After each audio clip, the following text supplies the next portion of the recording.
Unit 27 Gender and Social Stratification. Contents 27.1 Introduction, 27.2 Weber, Marx and Stratification, 27.3 Gender and Social Stratification in Cross-Cultural Perspective, 27.4 Status of Human, 27.5 The Indian Context, 27.6 Caste and Gender, 27.7 Tribe, Gender, Stratification and Change, 27.8 Conclusion, 27.9 Further Reading, 27.10 References.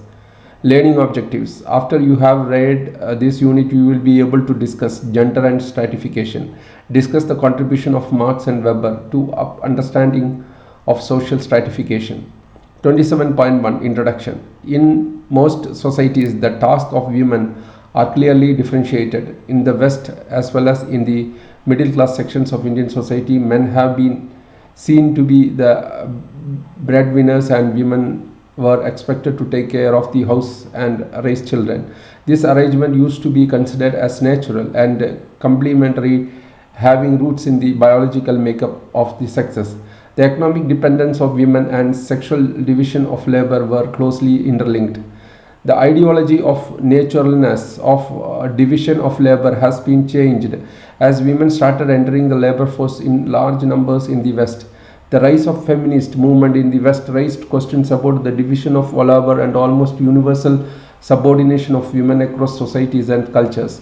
The questions like has employment changed women's status? Are they facing double burden of performing jobs which are negatively valued? For example, housework not being considered as work, whereas paid work considered the household as work. For example, housework not being considered as work, whereas paid work outside the household as work. Statistics shows that women all over the world earn much less than men for the same work. Occupations are also segregated along gender lines.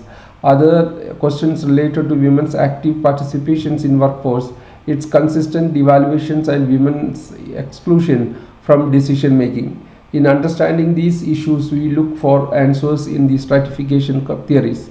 Feminist scholars resist to treat the problem of women essentially an artifact of the complementary system of economic exploitation. They have argued that the oppression of women is not to be seen as secondary to class oppression as all. Women are oppressed as a class by men, and patriarchal strategies are geographically and historically almost universal. The major axis of differentiations in prevailing society is not class but gender, and it is women who wait for the longest revolutions. Gender in class stratification theories attempts to uncover the sources of structured inequality and social change. Both Marxist and Weberians have been engaged in empirical research which both document and attempt to explain the forms and structures of inequality. It has been widely criticized that the class situations of family members is derived from that of the main head breadwinner, who is usually a man. The question of gender raises serious problems from both theoretical and empirical work in social stratification. The active participation of women in all walks of life, the decrease in the number of households that have only the decrease in number of householders that have only male breadwinners, passage of new laws created an environment for women's location in social stratification. According to Newby, the issue of gender inequality arose from women's movement. 27.2 Weber, Marx and Stratification. Weber observed that societies can be stratified according to their degree of for class or status formation, providing the most important and the basic fact of social stratification theory. The first form of inquiry concerns with the extent to which its class or status systems are predominant modes of social action at the societal level. Theories of social stratifications then presuppose as their explanatory object the inter and intra society variety of class or status formation. All these times, the question of sexual inequality treated in terms of division of labor, Marxist approach, which considers women as a reverse army. That is, the labor of women could be called upon to facilitate expansionary de-skilling, clerical work, as well as in for period of acute labor shortage, such as in wartime.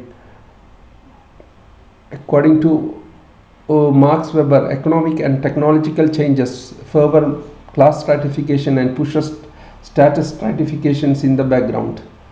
Since the determination and explanation of the variability of class and status formation have been the central concerns of society of social stratification, the documentation of the inequality of opportunities and outcome occupy a subordinate place. It was justified on several grounds. First, because of interest in the distribution of unequal rewards, life changes, and how different social arrangements could procure better outcomes and opportunities. The second reason was the importance given to the explanation of outcomes of class and status in determination class of status differentiation, which are considered as product of the gender inequality, because the emphasis was on class polarization and startup group consolidation. Earlier, it was always presumed that the gender relations are usually heterosexual and therefore cross-cut by class and status relations. It gave a bearing on the view that gender relations are somehow similar to ethnic relations. Box 27.1, Marx and Patriarchy.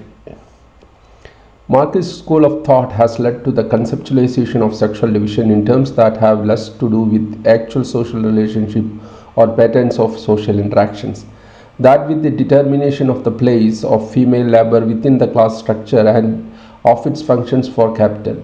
A major question arose from this perspective is whether or not female domestic has always had difficulties in formulating a stable and coherent theory of action which could relate the analysis of objective class position and of system contradictions to class formation. There was a fundamental difference from the kind of analysis that has accredited around the concept of patriarchy, which refers to patterns of behavior or forms of social interactions. Both Marxist and patriarchy approaches also differ on whether women constitute a class or not. While patriarchy is seen as a structure of social relations in men are privileged systematically and women privileged in such a variety of social contexts that it makes sense to think of gender relations as a form of stratification. Patriarchy constitutes a type of social formations that had been improperly ignored by conventional stratification analysis. According to Mann, 1986, the omission of gender as basis of social stratification created as a crisis in stratification theory. The five main areas of stratification theory which have been influenced by gender are individual, the family and household, the division of labor between the sexes, social classes, and nation states. 27.3, Gender and social stratification in cross-cultural perspective.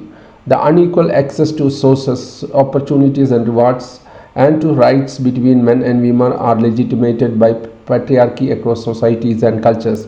Status inequality between men and women is not a new phenomenon which is reinforced through patriarchy and its institutions. Gender divisions of labor and social institutions like marriage, dowry, property and inheritance and subordination. Sylvia Wabi observed that patriarchy is not only differential distribution of power but also it is built into the very mechanism of production. Reflections and actions 2.27.1. Write a note on gender and cross-cultural perspective. Discuss your views with your friends. Feminist sociologists working on the concept of class have challenged its basics solely derived from man's occupations. A major concern of feminist critique has been to consider what modification of class boundaries would be necessary if women in paid work are to be considered as well. Secondly, they have sought to reevaluate the contribution of women's work to the family. Cross-cultural research on sexual division of labor attempted to describe wide range of women's productive activities in societies with different mode of substance, but also the status implications of this on status of women. For feminist anthropologists, right from the very beginning of the chief concern has been to explore the causes of universal gender inequality. They sought to explain its origin and perpetuations in terms of sociological, cultural, and material terms. Each of these explanations rested upon a major dichotomy which was taken to the universal, public, domestic, nature, culture, and reproduction. In feminist anthropology, the relationship of gender with social stratification has been conceptualized primarily in the way gender informs social structures as a symbolic construct and as a metaphor for social action. Gender is conceptualized as symbolic representations and the behavior of women and men and their relations. Anthropologists like Rosaldo, Lampere, and Ortner identified gender and kinships as the basics of social inequality, whereby recognizing how women's access to property and decision making, etc., are subsumed within larger ideological, material, and political contexts of kinship structures. Ortner and Whitehead in 1981 proposed a model of prestige structures which is defined as the set of prestige positions or level that result from a particular line of social evaluations, the mechanism by which individuals arrive at a given level of propositions and the overall conditions of reproductions of system of status.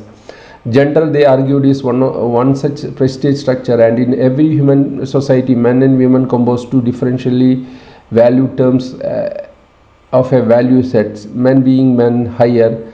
They suggested that male prestige is linked to public roles such as chief or a Brahmin, while female prestige is defined in relations to men in such a role as wife, sister, and mother. In other words, female structures are composed within the male structures.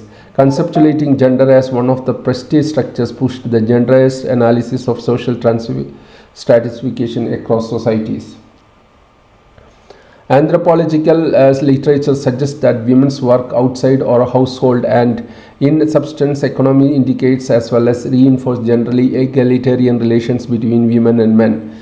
Women's in Vanatina have access to power both through their control of economic capital of land and through their accumulation of symbolic capital in exchange and mortuary ritual. But among horticulturists in Highland New Guinea, women raised staples crops, but men raised prestige crops that are the focus of social exchange. Box 27.2 Division of Labor. This culture evaluation is the foundation of gender stratifications that is then reinforced by gender ideologists of male superiority and a high degree of sexual antagonism between men and women. Makes 1990 describes a chauvinistic ideology that is rooted in men's role as various. The division of work among Montruku, an Amazonian horticultural society where men hunt, fish, and fell the forest areas of garden while women plant, harvest, and process manioc. Men work at Mundruku has more assigned value as Murphy and Murphy 1985 states male ascendancy does not wholly derive from masculine activities but is to a considerable degree prior to them. Male domination is traditionally symbolic. According to Martin and Woodrees in 1975, the decline in female participation in agriculture is that the female domestic workload tends to increase when root crops are replaced by cereals crops and when animal labor replaces by manual labor. Women's value is defined by their reproductive abilities rather than by their productive activities. Bride wealth is considered as compensations to the bride's parents or her kin for productive and reproductive rights of the bride. Dowry as a form of inheritance provides a bride with land and other wealth and helps her to attract a husband. In addition to patriarchal Irish family, studied by Arenberg and Kimball. Work was divided by gender and age. The division of labor considered natural and power in the hands of men. Pastoral societies are also generally characterized by patriarchy and a dichotomization of the sexes, both symbolically and socially. Segregation of the sexes and general stratifications are fundamental attributes of many pastoral societies. Campbell, who studied Sarakatsoni of Greece, says that the life of pastoral Sarakatsoni revolves around three things: sheep, children, and honor. Gender ideology is embedded in these three valued items. The ultimate authority lies with the male, despite the fact that female contributes equally in all aspects of life. 27.4 Status of women. Generalizations are often made about the status of women according to different modes of adaptation, but this study shows that great amount of diversity persists. To understand gender stratification, the interlinkage of both ideology and participation in production must be understood. As Atkinson states, it is too facile to deny the significance of sexual stereotypes or to presume that women's influence in one's context cancels out their degradation in another. Just as we know that women's status is not a unitary phenomenon across cultures, we need to be reminded that the intra-cultural picture is equally complex. Socialist feminist scholars, however, maintain that patriarchy precedes class inequality. They clearly shows that new forms of subordinations and gender asymmetry have superseded the old, leaving patriarchal control undistributed. Patriarchal control undisturbed. Industrial work privileged men who took control over the earnings and social power while leaving women as depends.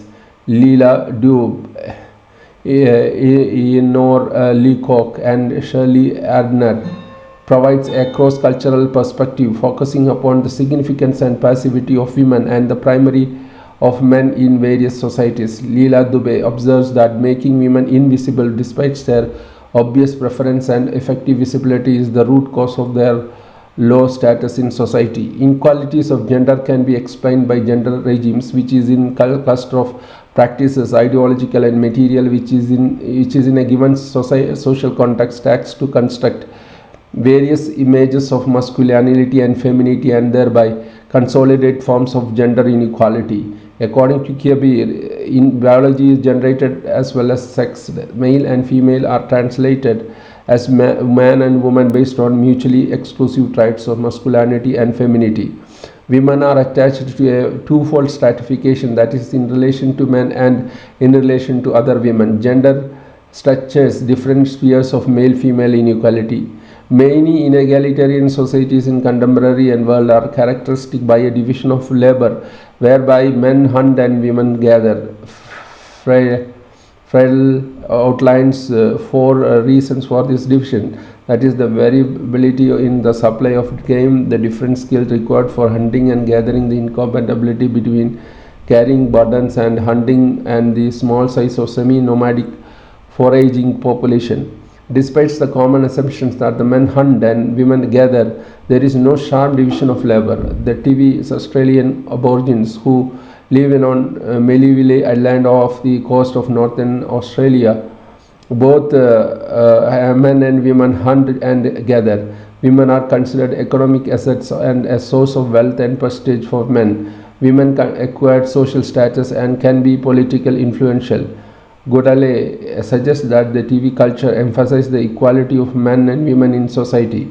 Among the Acta Negritos of northern eastern Luzon, the Philippines women enjoy greater social and economic equality with their men compared to TV of Australia. They make a significant contribution to the daily food supply and also control the distributions of food they acquire, sharing them with their families and trading them in the broader community. This challenges that the widely held notion that in foraging societies, pregnancy and child care are incompatible with hunting. They have developed methods of contraceptions and abortion to abet them in spacing their children. In horticulture societies in which cultivation and farming is required by the use of hand tool technology, women play important role in production. Leposky points to general egalitarianism among the horticulture and matrilineal people of the Pacific island of Vanuatu. He says that the prominent position of women in Vanuatu exchange and other activities. 27.5 The Indian context. According to Kalpana Bardhan, although the family is the salient units of analysis of stratification studies, whether based on class or caste analysis, it is not quite sufficient situated within the broader framework. The division by sex and the status of women affect its properties of stability and dynamics. Reflections and Action 27.2. Write briefly on patriarchy, economy, and class structure. Put down the main points in your notebook. In Indian society, besides family as a basic unit of stratification, the role of kinship, family, and everyday relations, the role of male head of the family, status quality between men and women are some of the questions which need examination. Michael Mann discussed patriarchy, economy, and class structure. According to Mann, compartmentalization of women may persist despite involvement of women in politics, development programs, and process and feminism. Indian society has been divided into Purusha Jadi and Stri Jadi. The conceptualized women and write about them. Nida Kumar suggests 4 ways to deal, that is, by making women the object of human gaze, by seeing women as actors and subjects, by giving them the prerogative of males, by focusing on patriarchal ideological discursive within women exist and which seemingly control them without a chance to get out of them, by looking at the hidden subversive ways in which women exercise their agency. She raises some questions like desirability of having women as subjects and to be replacing the masculine rational free subject into a feminine one. According to Monisha Behl's work in Manipuri district in West Uttar Pradesh, women live in the village are full of gloom and sadness because of work overload, bad health, drudgery, and poverty. Madhu Kishwar and Ruth Vanida post the women's questions by highlighting the incompatibility of Indian constitutional law, violence, aggression, and crime against women. Mahatma Gandhi viewed that women has infinite capacity for suffering because she is the mother of man has also been critically examined. Jonah Lidale and Rama Joshi studied the Indian women in the context of interconnections between gender, caste, and class. They explained that the patriarchal upper class tightened both caste and gender division as they consolidated their economic supremacy and defended challenges to the supremacy. Box 27.3 Women and Dalits. Status asymmetry of genders is part of the larger social structure which is reinforced through caste and family values. Gender and caste are important aspects of class exploitation. Women in the Indian society are stratified along caste, class, religious, and ethnic boundaries. Thus, no generalization on the status become possible. Women are stratified. Women for Dalit sections suffer from the triple oppression: caste, class, and gender. Division by economic equality and ideology of hierarchy. Indian women hardly shares interest. It has been found that the work is prime mover of women's status because there is a correspondence between economic stratification, social hierarchy, and differentiation of female work pattern and exploitment modes. Caste oppression, class exploitation, and gender inequalities are more stable and durable as they are practiced within the family. Women's movement in India have mainly focused on those issues which seems to cut across boundaries such as violence against women, work-related inequalities, access to education and employment, health, social recognition of work of housewives and remuneration of their work, political repression and underrepresentations, price rise, etc. Rising issues of exploitations and oppressions in different spheres of life that is family, marriage, economy, religion, and politics. Feminist seems to cover a large list of gender concerns in diverse Indian contexts. In all kinds of writing, it has been admitted that patriarchy, stratification system, and status of women are closely interrelated, and any kind of positive change in the status of women would be an attack on patriarchy and stratification system.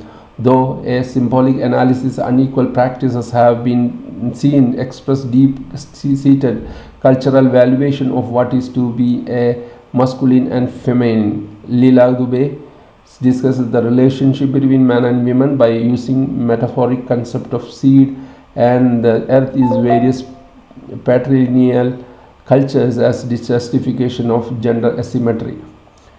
Women in literary writing have been projected in a conservative form. In the last 3 decades, large spate of writing on various aspects of gender inequality, challenge and the visibility of women in economy, denial of unemployment, decisions making, and violence and crime against women as male privileges.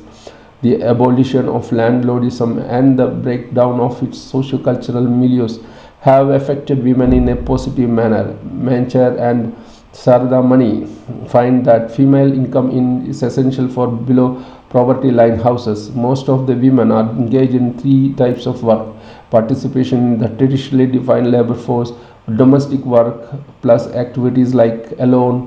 Even these women are victimized because of their sex and poor economic background. Karuna Ahmad finds 5 trends in women's employment culture: clustering of women in few occupations, clustering either in low status occupations or in lower ranks of the prestigious profession. Women receive lower salaries than men, higher proportions of highly educated and professionally trained unemployed women. Studies suggest that women's profession locations reflects their positions in society in terms of caste and class, background and educational achievement. Perceptions regarding status among women are shaped by modern educations than the traditional values regarding marriage and value. Agnihotri and Agarwal gave preferences for Marxist approach in analyzing women. Agarwal proposes that a number of questions which would have a bearing on gender relations will get obfuscated in the organization of production and relations of production. But despite the metaphor of reforms and individualization of women, emphasis on chastity, patriarchy, division of labor, scaredness of marriage, seclusion with the household has persisted. 27.6 Caste and Gender. The 3 basic characteristics of caste are exclusion or separation, that is, rules governing marriage and conduct which maintains distinctions of caste. Hierarchy, that is the principle of order and rank according to status. Interdependence, that is the division of labor which is closely tied to hierarchy and separations. These 3 analytically separable principles of the caste system operates through units based on kinship. Women's lives are largely lived within family parameters. The centrality of the family and household remains very important in their lives. Women's work contributes substantially to the occupational continuity of a caste group. Significant continues in the link between caste and occupation can seen with respect to Brahmin is still acting as Purohit, priced for upper and middle level caste. Among artisan caste of goldsmith, blacksmith, potters and weavers, many are still using their traditional profession for their living, and women are helping them directly or indirectly at all levels of work. Basket weaving is a joint activity of men and women. In rural areas or small towns, it is known for women for household of petty traders and stockkeepers to grind spices and prepare fries, fritters and preserve for sale in the family shop. It is a fact that occupational continuity of a particular caste depends largely on women. Jajmani relations. Shorter term contractual affiliations between artisans and service castes and landowners, cultivators and traders, and relationship of exchange among occupational castes A features of many rural and semi-urban areas function at the level of family. Both men and women render services and receive remuneration in case and kind of for their work. We can see in every religion of India there are specific untouchable castes whose women work as midwife. These women, among with men of their caste, shares the essential task of removing pollution of upper and clean castes. The bond of or contract which ties laborers to their master is understood to include the services of both the husband and the wife. The necessity of continuing with occupational work is an important basic marrying with the caste.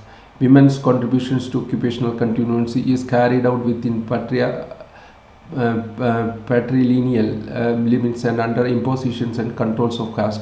A woman's educations may also be restricted, keeping the work demands and marriage market in mind. In difficult times of family, scheduled caste women generally do works of scavenging, but not the men. It is held that since women are used to doing domestic work for their own household, can do similar kind of work for others. The men feel that it is below their dignity to do such works or jobs. Among migrant families, women are often the principal supporters of the family, but the controls are retained at their time also. Social and ritual matters are discussed and decisions upon the males of the caste within the neighborhood. Food and rituals. Food constitute a critical element in the ritual item of purity and pollution. The concern of purity and pollution centering on food begin at home.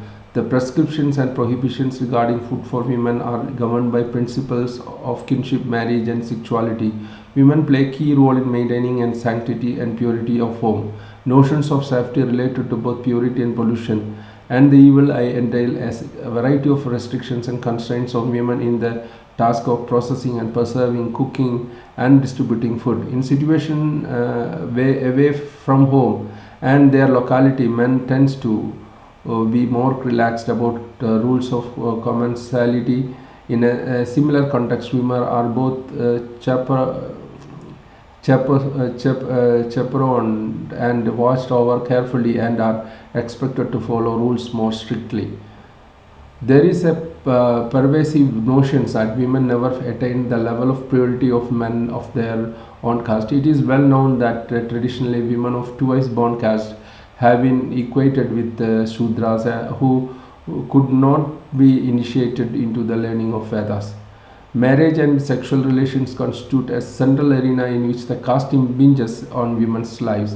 The cultural apprehensions of the vulnerability of women and the emphasis on their purity and restrained behavior, which emphasis on limits interactions with opposite sex, are important components of management of female sexuality in a caste society.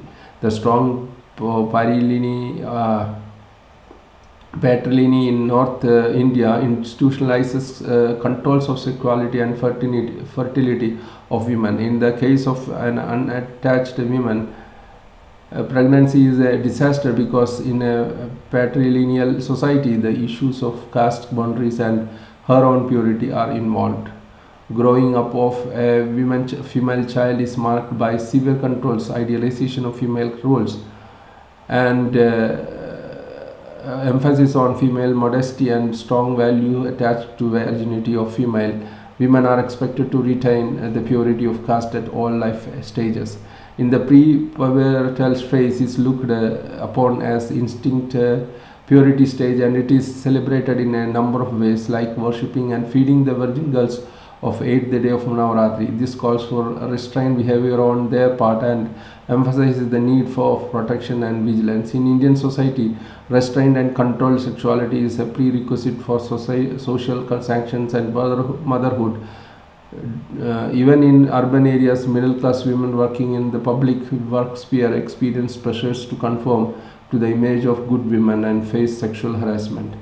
The principles of sexual asymmetry underlie the relationship between caste and endogamy and dowry, the different fates of men and women in the intercaste union, and the sexual abuse of women. Sexual mores and restrictions are less severe in case of a lower caste women. Men have mechanism by taking purificatory bath and ritual expiation of the offense to escape pollution, which occurs through sexual intercourse with a low caste woman, but the same is not accepted in case of upper caste female. She is banished, declared dead in the family. Intercaste marriages, especially in rural India, are still not tolerated, and many caste cases of killing the couples have been reported in the recent past. Sexual violence against lower caste and tribal women is not a common feature here.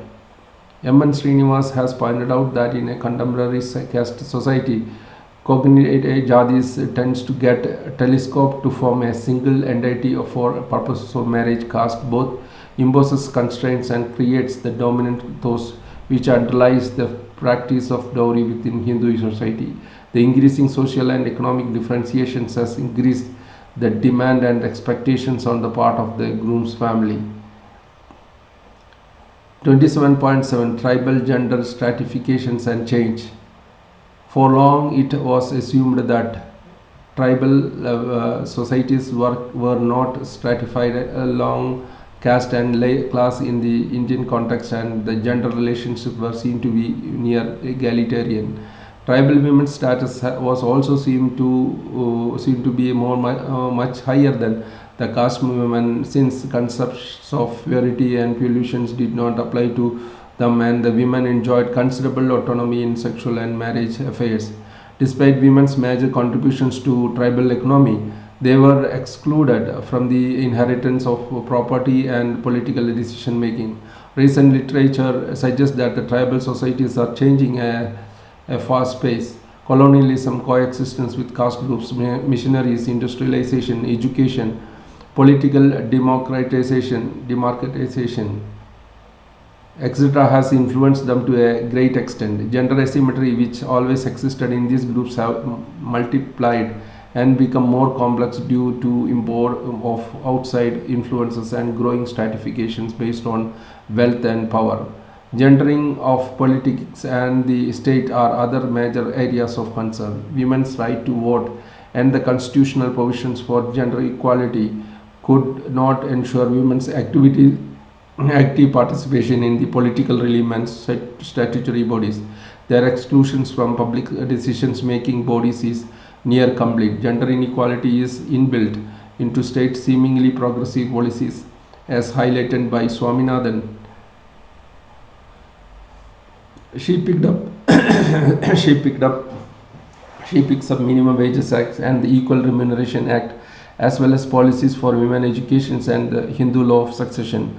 Women's movement in India has created a great deal of awareness, and gender issues have come to the center stage. Women's organizations raising questions of gender inequality and empowerment have been operational at both grassroots and other levels of Indian society, employing local strategies in resisting social and economic oppressions. National and international agencies have created spaces through NGO action in rural and tribal areas for economic as well as social development. The much debated and participated phrase of women's empowerment has become the buzzword, and the quite revolution is taking place at grassroots level through women's active participation in development process. Agarwal, however, notes that effective rights in land alone can empower women. Women's struggles are about bringing social transformation and emancipation from cultural bondage, which keeps the stratification stable. 27.8 Conclusion. From the above discussion, it is clear that a gender informs and organizes social stratification as one of the organizing principles like race, class, caste, or status. Gender interface with race and class determines the structure of Western society, whereas caste and gender into class laying down the structure of action for its members in the Indian context.